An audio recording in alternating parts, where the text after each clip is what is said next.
Now, Dr. Hussam Al-Shirkawi. I am in charge of emergency medical systems for the Palestine Red Crescent Society at the headquarters here in Ramallah, which is in charge of the West Bank and Gaza.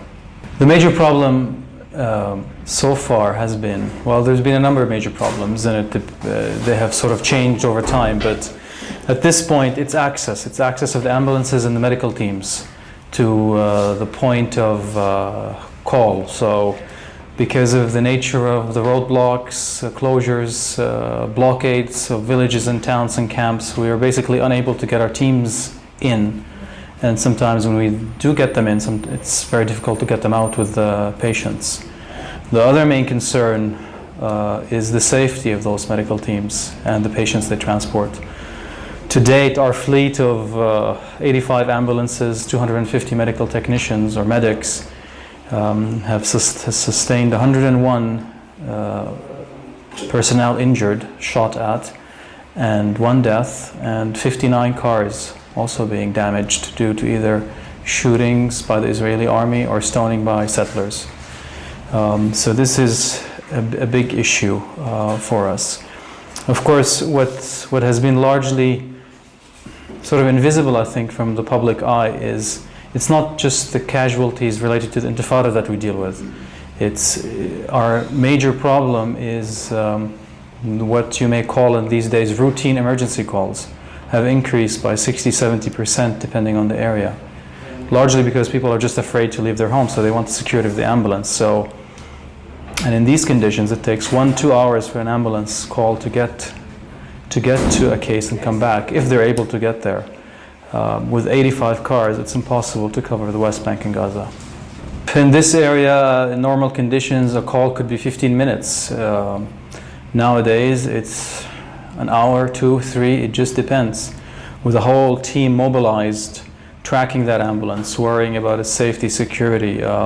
When it's stopped at a roadblock, we sort of mobilize different people that contact the Red Cross, the Israeli Army Command, other UN agencies to try and intervene to release that ambulance and release the patient.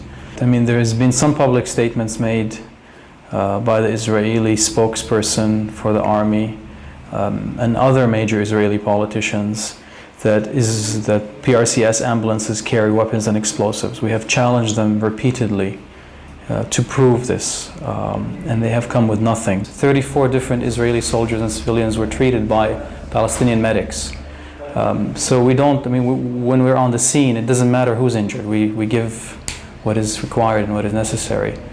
In the Intifada, we have treated almost 15,000 cases related to Intifada. And those have ranged from everything. I mean, all types of high velocity bullet injuries, injuries from shrapnels, injuries from rubber bullets and plastic bullets and tear gas inhalations. Of course, the most serious and the severe trauma is caused usually by these high velocity bullets. The high caliber ones, 250, 500, 800 millimeter caliber. And those are pretty destructive inside the body. 26,000 of injuries in the last 10 months. I think of those, I can't recall, I think something like 80% are civilian, 20% are Palestinian, either police or security forces. There's been a combination of civilians shot at demonstrations, some of them peaceful demonstrations or peaceful marches against the closures. And some have been just purely civilians shot and children shot sometimes in playgrounds and so on. So it has varied. Typically these shootings happen from high points of where Israeli settlers or settlements are, or Israeli army has towers in various areas, particularly in the south of the Gaza Strip, Khan Yunis, Rafah area, where we see a lot of these seemingly random shootings at civilian gatherings or children gatherings. The psychological trauma sort of affecting our teams, their families, is a main concern of ours. We launched a program to address that specifically. It's not only physical fatigue that you sort of have to deal with. It's mental fatigue is worse, and it's often hidden in these sort of crises. And typically this stuff manifests itself in what people tend to be more, of course, high levels of stress, anxiety, irritable, aggressive behavior with each other. It happens, you know, reports of increased levels of even family violence, child beatings, things like that.